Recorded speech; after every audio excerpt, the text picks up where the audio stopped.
reka twakire David.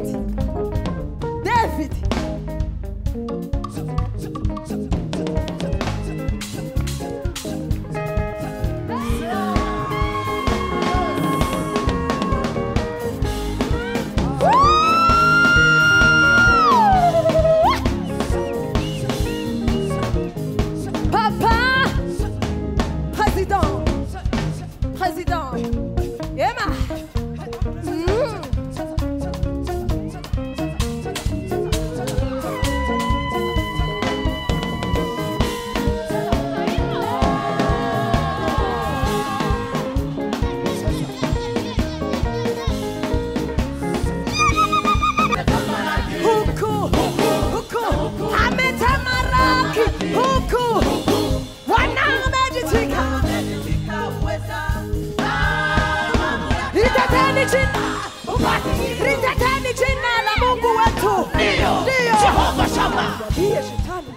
Sauti Hewani rero ministries. Sauti Hewani ministries. Tukora umurimo w'Imana mu kuririmba. We are serving the Lord through singing. Tukora umurimo w'Imana mu yindi bikorwa bitandukanye. We serve God through other different activities. Twakunze abakristo n'abandi bose bo muri Kirehe. We have loved people from Kirehe, and that's why we are here today. Dushimiye cyane Pastor Isaïe. We want to appreciate a lot Pastor Isaiah. Niwe watumye tubasha kumenya kino giterane. He's the one who connected us to the organizers of this conference. Twahageze turabakunda, turagikunda, turi gufiringa neza. We are feeling at home. We liked you. We loved you. May God bless you. Imana ihumugisha Pastor Isaïe. May God bless you Pastor Isaiah. Kandi Imana ihumugisha abateguye kino giterane. May God bless everyone in the committee of organizing of this conference. Twishimiye kubana n'ishuti yacu Rosa Muhando twamubonye. Turamukunda cyane, Imana imumugisha. We are happy to see Rosa Muhando here. Asante sana. Turi kumwe na Theo bose babireba, turamukunda cyane, Imana imumugisha. Theo bose babireba, God bless you so much. Tugiye kuririmba indirimbo yacu mukunda cyane, turabizi ko muyikunda, yitwa Ijisho ry'Imana rirabareba. We are going to sing a song that says the eye of the Lord sees you. Imana imumugisha. May God bless you so much. Amen. Amen.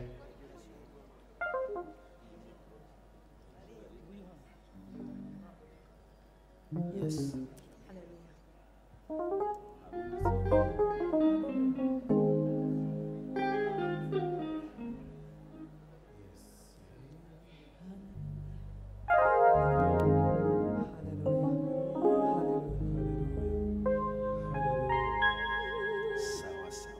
Hallelujah. Hallelujah. Hallelujah. Hallelujah. Oh yeah. Hallelujah.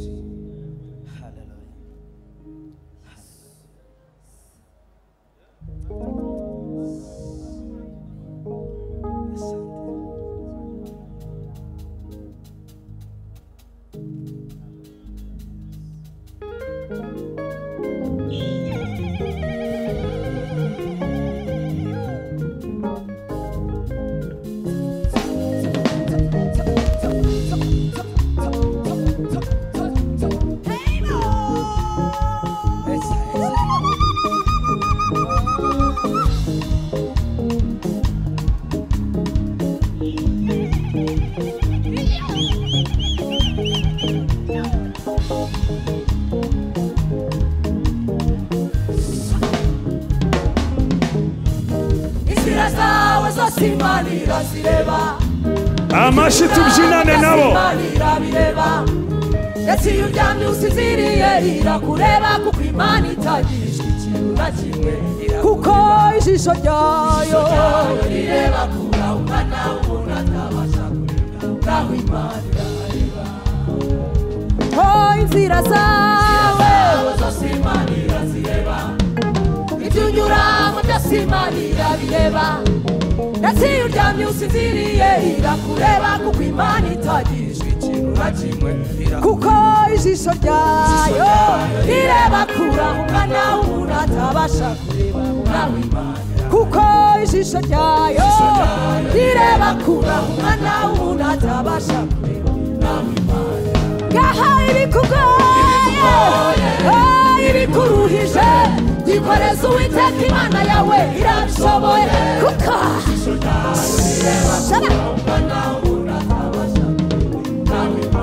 kuko ijisho ryayo ema gaho ibikugoye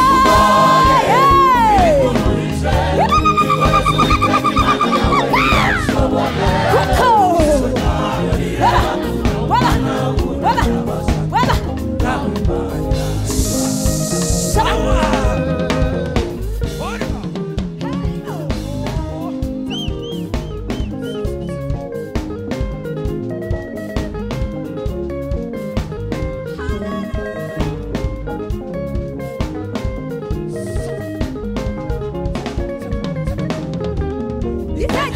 Dawidi wabagiye mu ishyamba imugira umwami ategeka igihugu cyose yabonekaga nk'uwugayitse muri bene se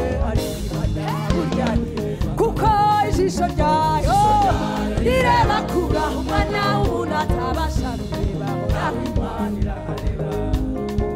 iyo itegereje Dawidi wabagiye mu ishyamba imugira umwami kandi yaboneka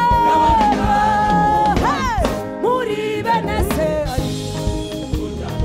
kuko ijisho ryayo rireba kure umwana w'umuntu atabasha vyenye vinakushinda vyenye vinakuchosha mwambie Mungu wako aliye hai anaweza yote jisho lake Mungu linaangalia venye binadamu hawezi kuona vyenye vinakushinda vinakuchosha mwambie Mungu wako aliye hai anaweza yote jisho lake Mungu linaangalia venye binadamu vyenye vinakushinda vinakuchosha mwambie Baba anaweza yote jisho lake Mungu linaangalia venye binadamu hawezi jisho lake Mungu linaangalia venye binadamu hawezi Chema tugiye kubyinira Imana haleluya dusena basubira inyuma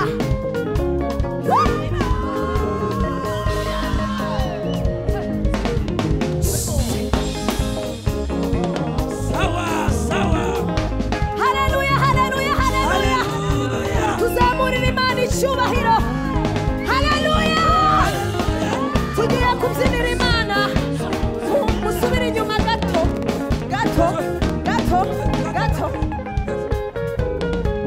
reka twakira umukozi w'Imana Kelly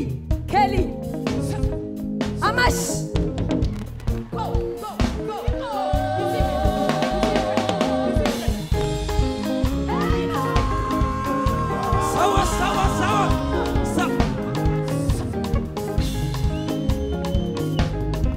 reka twakire David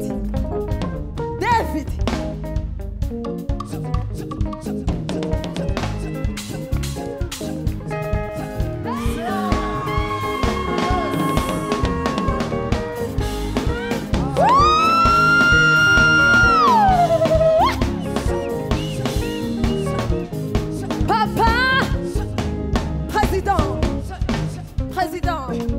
Emma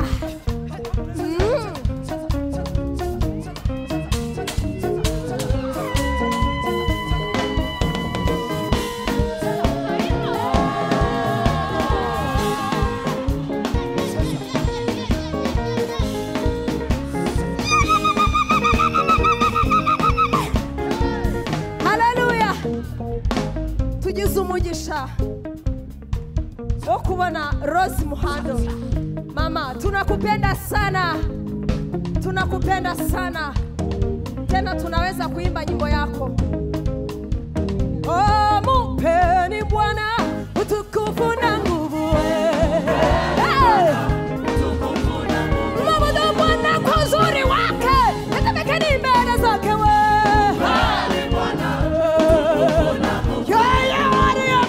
Farao kama pigo kumbi ho. Mupeni Bwana utukufu na nguvu.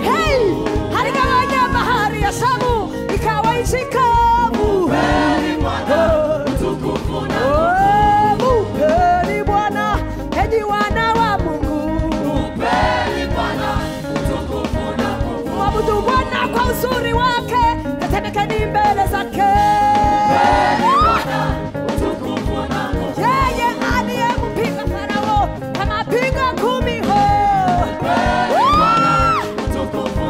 Hey, aligawanya bahari ya Shamu ikawa nchi kavu.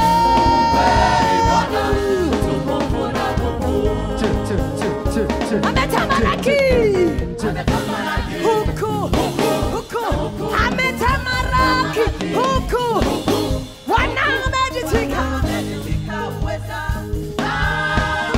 Liteteni jina la Mungu wetu, ndio mwambie Shetani na jeshi lake. Liteteni jina la Mungu wetu, ndio Jehova Shama. Mwambie Shetani na jeshi lake. Amina. Amina. Amina. Usifiwe Jehova. Amina. Amina. Amina. Amina. Amina. Amina. Amina. Usifiwe Jehova. Amina. Amina. Amina. Amina. Amina. Amina. Usifiwe Jehova. Amina. Amina. Amina.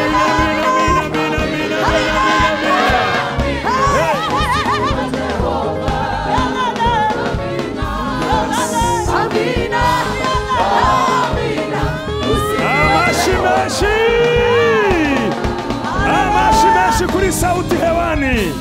Mwabakunze bambaye neza, mubakomera amashi, baririmbye neza, n'indirimbo nziza. Haleluya, haleluya, haleluya, haleluya. Numugisha cyane. It is a blessing gukorera Imana, to serve the Lord. Uyu munsi tonight ni umunsi wawe.